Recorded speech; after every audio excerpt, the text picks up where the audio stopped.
Bonjour, je suis Pascal Piquet, coach de réussite. Je vais vous aider à réussir quoi? À passer à travers cette situation. Eh oui, me revoilà. Je pense que je vous ai manqué pendant ce week-end. Eh bien, je suis allée au village. Figurez-vous que j'avais peur de manquer de papier. Oui, de papier, pas de celui-là. De celui-là. Parce qu'imaginez donc un auteur sans papier, que serais-je devenu? Donc, je suis allée chercher mon papier. Alors aujourd'hui, je vais vous faire part d'un message que j'ai reçu de quelqu'un qui me suit dans cette émission. Quelle réjouissante initiative. Merci beaucoup Pascal. Je suis déjà fan, ayant quelques amis influents au ministère de la Santé. Je viens d'ailleurs de leur envoyer un mail pour les inciter à convaincre notre président, Macron, de maintenir le confinement le plus longtemps possible. On s'entend que c'est une blague. On va faire en sorte que ça dure le moins longtemps possible. Il y a aussi quelque chose d'amusant, c'est la SAQ, la Société des alcools du Québec, qui a envoyé un mauvais message à ses employés et ils ont compris qu'il fallait vérifier l'identité des personnes de plus de 70 ans pour les obliger à rentrer chez elles et ne pas leur servir de l'alcool. Donc vous imaginez, ça a été un petit peu le ramdam. C'est vrai que les personnes de 70 ans et plus sont censées rester à la maison, mais quand même, de là à les obliger. Et puis, on va faire un grand bravo à Vidéotron, TELUS et Rogers qui ont offert un accès illimité aux personnes qui n'étaient pas abonnées à l'accès illimité et où Bell Canada en profite, un fournisseur de téléphonie et d'internet, pour augmenter ses prix. Alors quand on leur demande pourquoi ils ont augmenté leurs tarifs en pleine, on va dire, situation d'urgence, ils ont répondu parce que c'était décidé à l'avance. Mais puisque vous avez pris cette décision à l'avance, pourriez-vous maintenant prendre la décision de ne plus prendre cette décision qui a été prise à l'avance, par exemple? Donc tous les abonnés Bell, eh bien, vous n'aurez pas l'accès illimité, alors que, je le redis, Vidéon, TELUS, Rogers et Vidéotron, Rogers et TELUS ont un accès illimité. Bon. Et puis, comme je vous le disais un petit peu plus tôt, eh bien, mon éditeur, Béliveau Éditeur, offre 50% de remise sur tous les ventes, enfin les achats de livres, et avec une livraison gratuite pour $50 de plus d'achat. Alors, en ce qui me concerne, le syndrome de Tarzan, libérez-vous des lianes de la dépendance affective. Tous les Tarzans vont être enfermés parce que j'imagine que c'est terrible, la solitude, quand on n'a aucun moyen de s'étourdir. Donc, ça peut être le bon moment pour lire le syndrome de Tarzan. Pour ceux qui sont célibataires, lisez Gagner au jeu des échecs amoureux, mais si vous êtes en couple, confiné, ne le lisez pas. Non, non, non, parce que vous pourriez vous rendre compte que vous n'êtes pas avec la bonne personne, c'est pas une bonne idée. Non, non, pas celui-là, surtout pas celui-là. C'est pour les célibataires, comme ça, quand vous ressortirez, vous saurez comment choisir la bonne personne. Il n'y aura pas d'autre confinement, mais s'il y en avait un autre, au moins, vous seriez confiné avec la bonne personne. Et pour les célibataires qui sont prêts à ressortir de chez eux parce que ça va être le printemps et qu'il va être temps de trouver une, je dirais pas une femelle, mais enfin bref, quelqu'un, eh bien, vous avez Séduire pour une ou Charmer pour la vie. Alors dedans, il y a quelques conseils sexuels aussi pour ceux qui pourraient s'entraîner discrètement chez eux. Et le dernier, La jungle des comportements humains. Celui-là touche beaucoup plus la vie professionnelle. C'est pour quand vous ressortirez, vous saurez comment réagir face aux dominateurs, face aux collègues qui sont envahissants ou qui ont des comportements déplacés. Ça va être bon pour quand vous ressortirez. Enfin, tous les livres sont bons pour quand vous ressortirez. C'est une réalité. Alors, voilà ma minute de publicité qui est faite. Je voulais vous parler de quelque chose de particulier aujourd'hui. Je sais que le président Emmanuel Macron a dit « Nous sommes en guerre ». Alors évidemment, certains disent qu'il a exagéré. Il y a beaucoup de débats là-dessus. Alors, comment faites-vous pour faire en sorte que des gens inconscients restent chez eux? Alors vous leur dites, il faudrait rester chez vous, ce serait une bonne idée. Comme on dit ici au Québec, on n'est pas encore confiné, il faudrait peut-être rester chez vous. Reste pas chez eux. Bon, ce serait bien que vous restiez chez vous parce qu'il y a un virus dehors, il vaudrait mieux rester chez vous. Non, il fait beau, pouf, tout le monde sort. Bon, il y a un méchant virus dehors qui pourrait être très très dangereux. Est-ce que ça a eu un impact quelconque? Non. Mais quand on vous dit, nous sommes en guerre, est-ce que ça a un impact? Ben oui. Comment peut-on obliger des gens complètement inconséquents, des gens complètement irresponsables, donc vous avez les gens terrifiés, complètement terrifiés, les gens complètement inconséquents. Comment peut-on les rendre conscients? Ben, voyez-vous une autre méthode que de leur dire « nous sommes en guerre ». Et bien sûr, le mot « guerre » réveille des vieilles mémoires. Alors, c'est pas une raison pour se jeter sur le papier toilette ou autre denrée, c'est pas la question, mais c'est vrai que quelle autre mesure peut-on prendre pour faire comprendre à des gens inconscients qu'il faut rester chez eux? Et les gens terrifiés, ben, au moins ils restent chez eux. Rappelez-vous, on est dans une garderie géante. Donc forcément, il faut employer les grands moyens pour que les gens comprennent qu'il faut rester chez eux. Alors, qu'ils soient terrifiés, qu'ils soient conscients ou inconscients, il faut tous rester chez nous. OK? Alors, aujourd'hui, je voulais vous parler de la brouette. Alors attention, pas la brouette chinoise, dont elle était facile, mais bon, j'ai quand même essayé. Non, pas la brouette chinoise, la brouette. Alors ici, au Québec, on dit une berouette à bras. C'est une brouette. Alors, c'est amusant parce que la berouette à bras, ici, il y a une expression pour dire, pour s'exclamer, mais avec un mot édulcoré, il y a une expression qui est ta berouette. Non, ça ne veut pas dire ta brouette, ça veut dire ta berouette. C'est un mot édulcoré pour dire, je ne le prononce pas parce que c'est très grossier ici, alors je n'ose pas le prononcer, mais au-dessus, voilà comment ça s'écrit et voilà comment ça se prononce avec un point d'exclamation. Ça, c'est quand on est très fâché au Québec, mais on dit tabarouette, ça c'est poli. On dit tabarouette comme si on disait ça perlipopette, voilà. Mais c'était pour vous faire une petite leçon de québécois, parce que, bah voilà, nous allons parler pas de tabarouette, mais de votre berouette à bras. Quel est le concept de cette brouette? Eh bien, c'est tout simplement que de votre conception jusqu'à aujourd'hui, vous poussez une brouette. Imaginez, c'est imagé, vous avez une brouette. Donc, de votre conception jusqu'à aujourd'hui, vous poussez une brouette. Et cette brouette va être remplie de poids, d'un poids que vous symboliserez comme vous le souhaitez, mais il va y avoir un poids. Et ce poids, vous allez le porter d'année en année. Ce sont les mauvaises programmations. Souvenez-vous, de votre conception jusqu'à aujourd'hui, vous êtes programmé par les gens qui vous ont encadré, les gens toxiques et négatifs qui vous ont encadré, et les événements malheureux qui vous sont arrivés. Bon, on s'entend que cet épisode de coronavirus va être dans votre brouette. Oui, il va falloir vous en libérer, mais c'est sûr que ça va avoir réveillé des peurs et ces peurs vont s'ancrer. On se rappelle que une programmation, c'est entre une fois, un événement, et que cet événement se reproduit 3 fois. Donc, une première fois, c'est un accident. Si vous avez été mordu par un chien, eh bien, vous allez avoir peur des chiens toute votre vie, probablement. Une fois. Une deuxième fois, le même épisode se reproduit, peu importe, le même incident se reproduit, et vous allez dire, jamais 203, il va se reproduire probablement une 3e fois. Entre une fois et 3 fois, ça devient une grande règle de l'univers dans votre tête.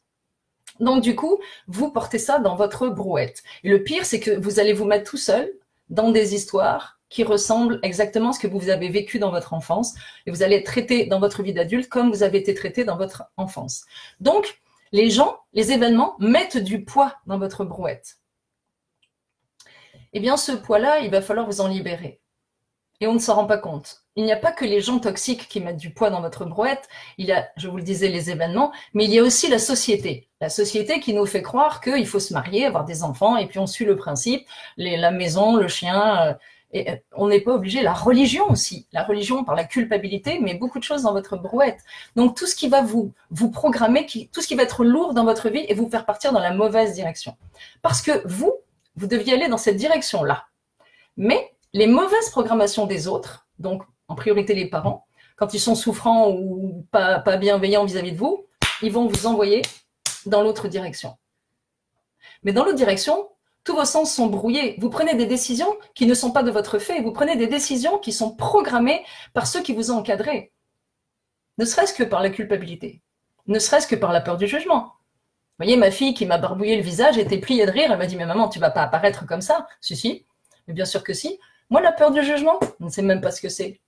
Moi, je peux vous dire qu'on s'est amusés toutes les deux. On a ri aux larmes parce que elle me faisait des figures géographiques. J'ai dit, non, dans la nature, il n'y a pas des figures géographiques. Donc, géométrique. Je voulais dire géométrique. Géométrique. Donc, si on reprend le principe des programmations, vous deviez prendre des décisions qui vous appartiennent et qui vont dans le sens de votre propre vie. Eh ben non, vous avez pris des décisions, ben vous vous êtes marié parce qu'on vous a dit qu'il fallait vous marier, vous avez acheté une voiture parce qu'on vous a dit qu'il fallait acheter une voiture, vous avez acheté une maison parce qu'on vous a dit qu'il faut le faire. La société, les religions, certaines religions, toutes sortes de choses vont vous programmer et vous allez aller dans la mauvaise direction. Alors, videz votre brouette. Rappelez-vous que de 0 à 2 ans, votre cerveau télécharge le subconscient des gens qui vous entourent. Le site internet subliminal, c'est ce que vous dégagez. C'est moi qui ai inventé ça, le site internet subliminal. C'est ce que vous dégagez. Donc, dans vos auras, tout est inscrit. Vos peurs, vos victoires, votre confiance, votre manque de confiance, et tout est inscrit. Et vos enfants téléchargent. Ils téléchargent toute votre histoire, de 0 à 2 ans. Après, par mimétisme, vous allez les envoyer dans la mauvaise direction, avec des fausses croyances comme aimer c'est souffrir, il y en a toujours un qui domine, on peut pas tout avoir dans la vie, et voilà, nous voilà partis dans la mauvaise direction, vous voyez, juste avec des fausses croyances. Qui n'a pas entendu aimer c'est souffrir? Eh bien, j'ai souffert, mais c'était pas de l'amour. Donc, de 0 à 2 ans, vous téléchargez le subconscient des personnes qui vous entourent, et ensuite, par mimétisme, eh bien, vos parents vous formatent, vous drill, en bon québécois, vous formate dans une direction particulière. Et ça accumule dans votre brouette. Donc, toutes vos mauvaises programmations, c'est-à-dire toutes les mauvaises paroles, tous les mauvais gestes qu'on a pu avoir envers vous, ça s'accumule dans votre brouette. Évidemment, vous pensez que ça se vide au fur et à mesure. Je l'ai pensé aussi. Moi, étant une dure à cuire, ayant pratiqué les arts martiaux, ayant été dans le milieu des courses et puis étant tombée plus souvent qu'à mon tour du cheval et accident de moto, de voiture, de vélo, de tout ce que vous voulez, je pensais que ma brouette, eh bien, quand je suis tombée une première fois après mon divorce, bref, on va passer par-dessus les détails, ils sont d'ailleurs tous dans le livre Le syndrome de Tarzan. Bref, donc, eh bien, je pensais que je fais une dépression, je me remets debout, je m'époussette, même pas mal, et je repars avec ma brouette. Je crois qu'elle s'est vidée, bien sûr. Surtout dans le monde des courses, on avait des brouettes pleines de fumier.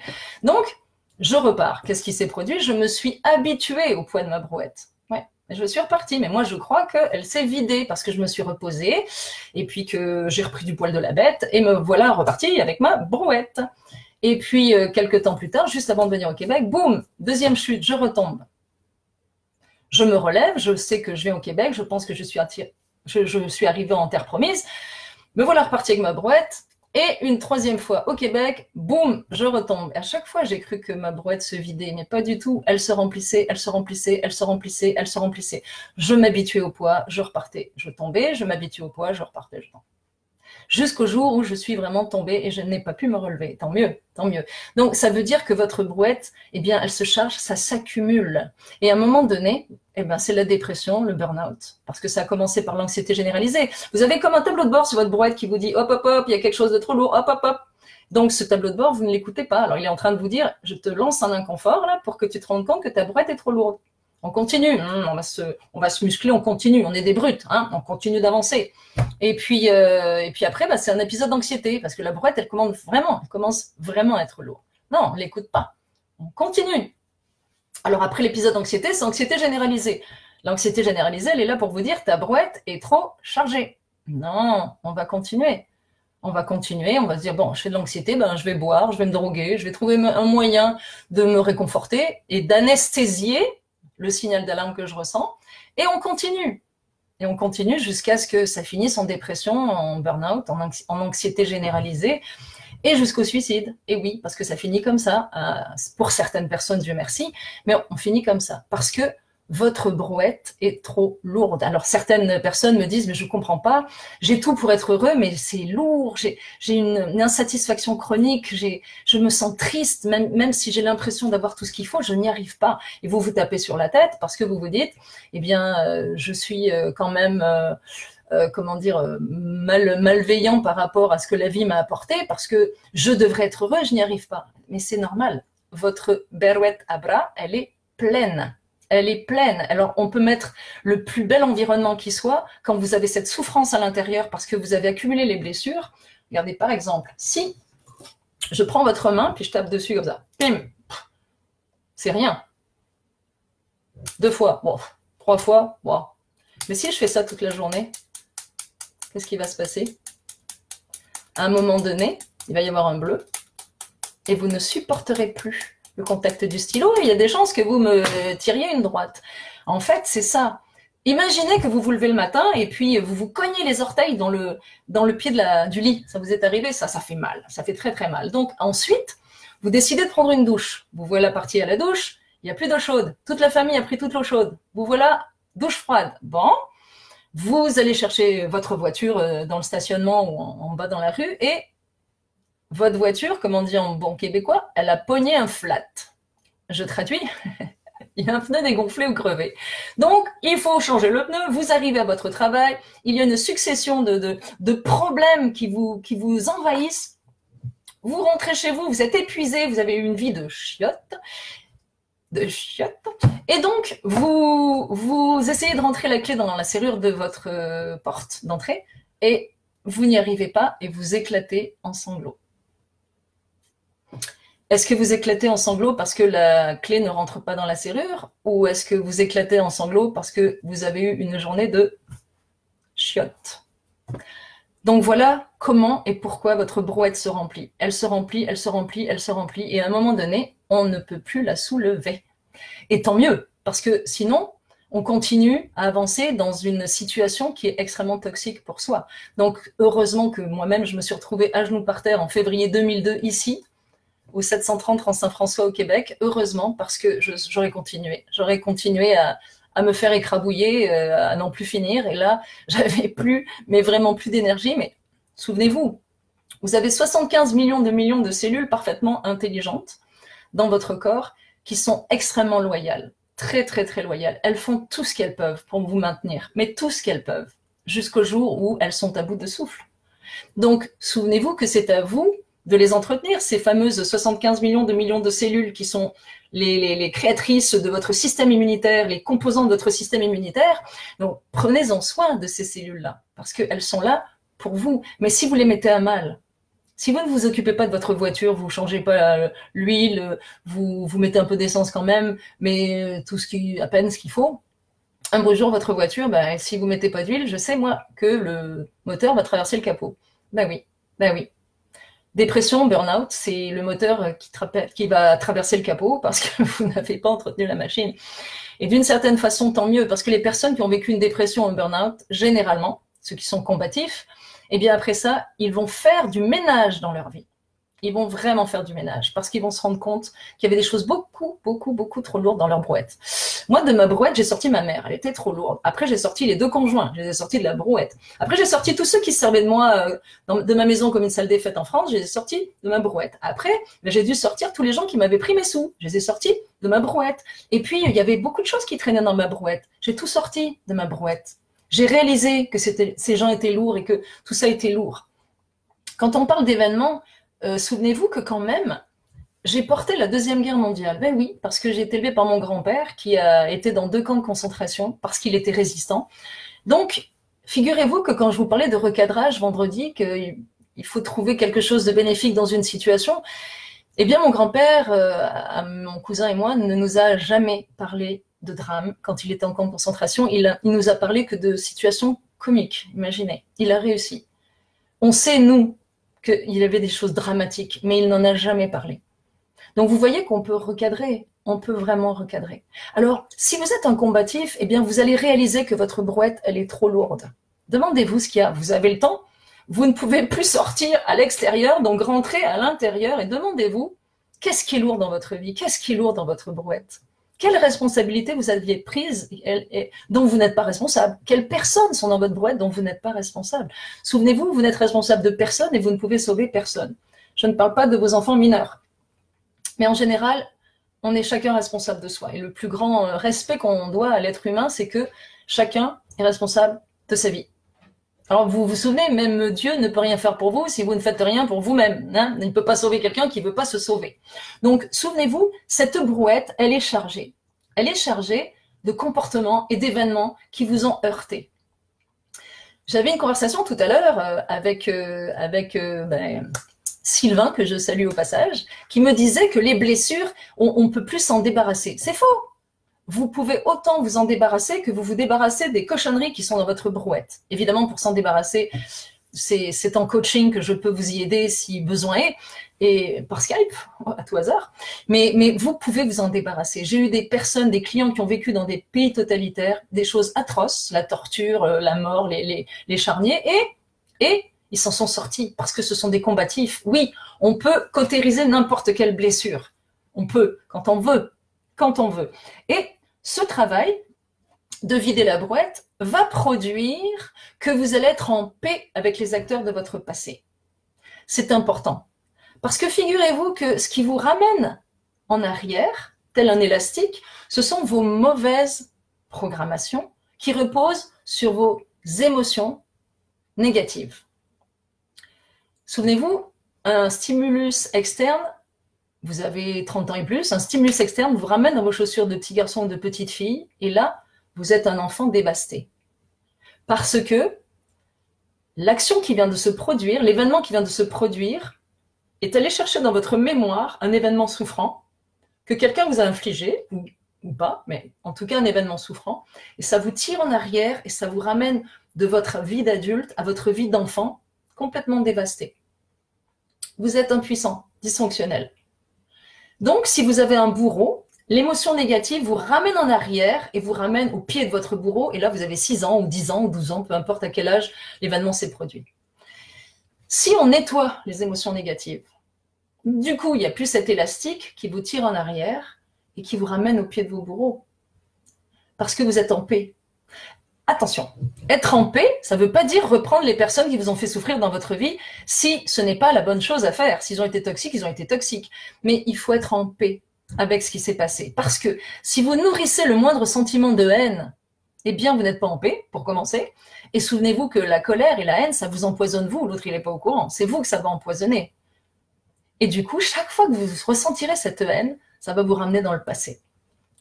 J'ai fait la paix avec ma mère, avec le père de ma fille, avec celle qui était sa maîtresse à l'époque, et avec le dernier conjoint que j'ai eu, parce que, en fait, j'ai de la compassion. Pas de la compassion, ouf, je m'égare. La compassion, c'est que vous comprenez les problèmes de quelqu'un et vous les portez dans votre brouette.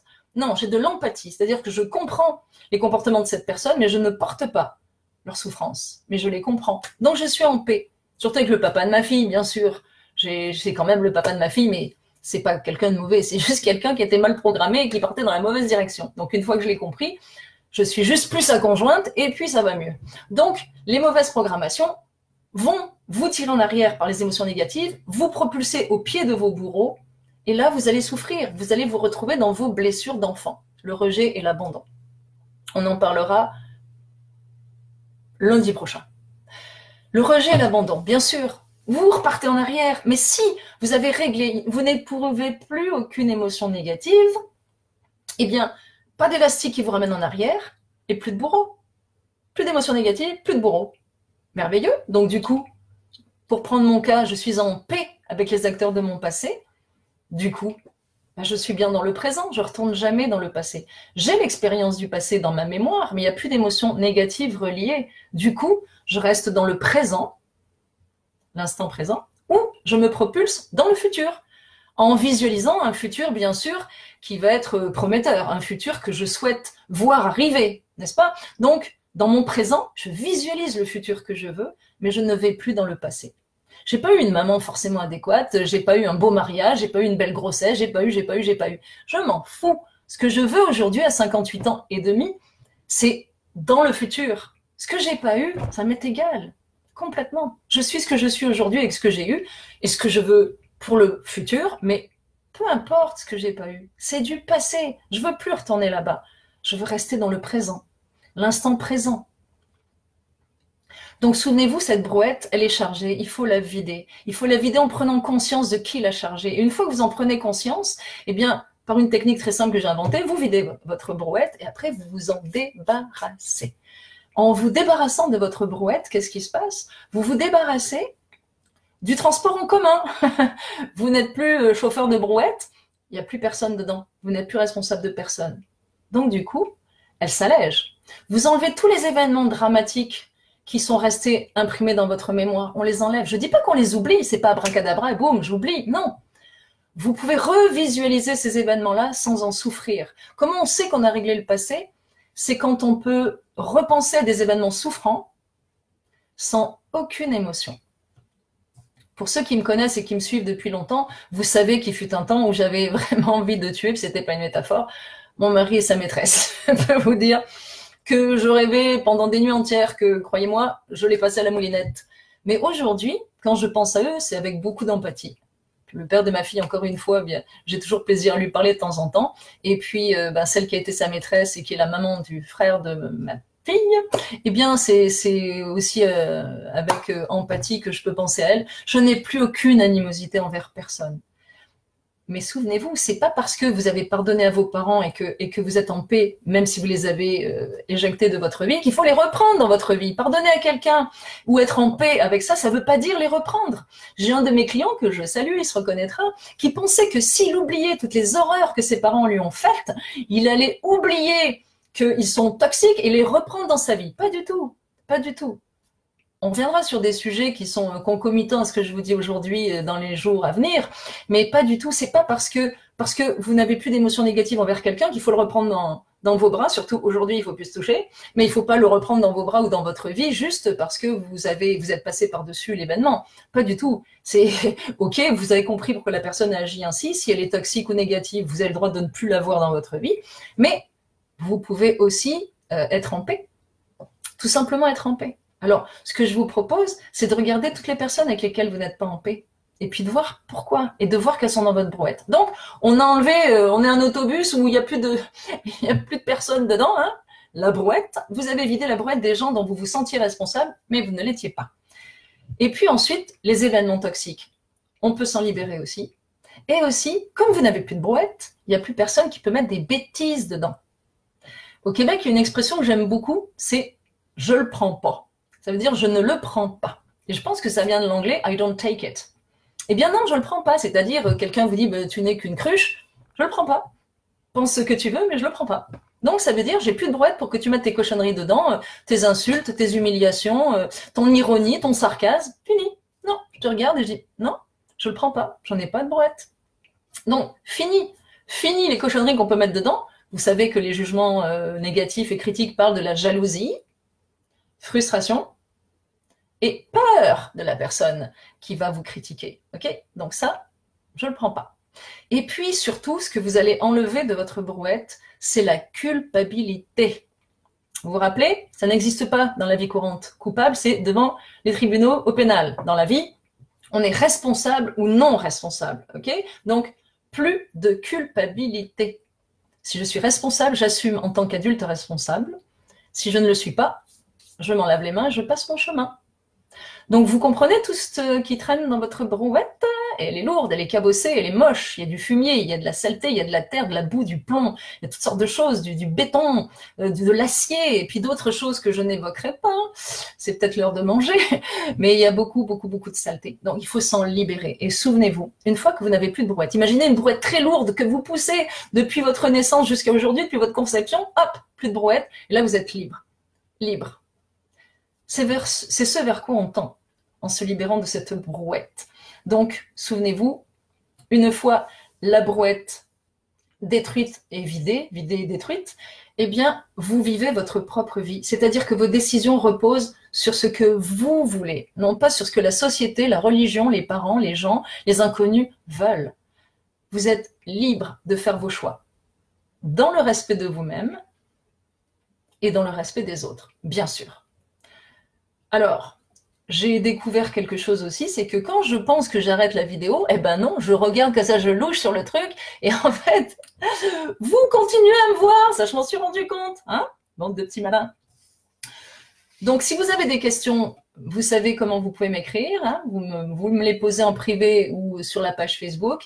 Si vous voulez lire, eh bien, c'est le moment ou jamais, hein, La jungle des comportements humains, Séduire pour une nuit ou charmer pour la vie, Gagner au jeu des échecs amoureux et Le syndrome de Tarzan, qui est mon best-seller. Ça, c'est mon premier livre, et puis c'est vraiment celui qui est l'antivirus à la dépendance affective. Croyez pas que vous allez vous en tirer comme ça, parce que quand le coronavirus sera éradiqué, parce qu'on aura tous respecté les consignes de sécurité, la dépendance affective, elle continuera à courir. Et savez-vous qu'au Québec, elle tue plus de 1000 personnes par an parce que les gens se suicident. Donc, réfléchissez-y. Haut les cœurs, ça va aller. Et puis, que diriez-vous qu'on se retrouve demain à la même heure?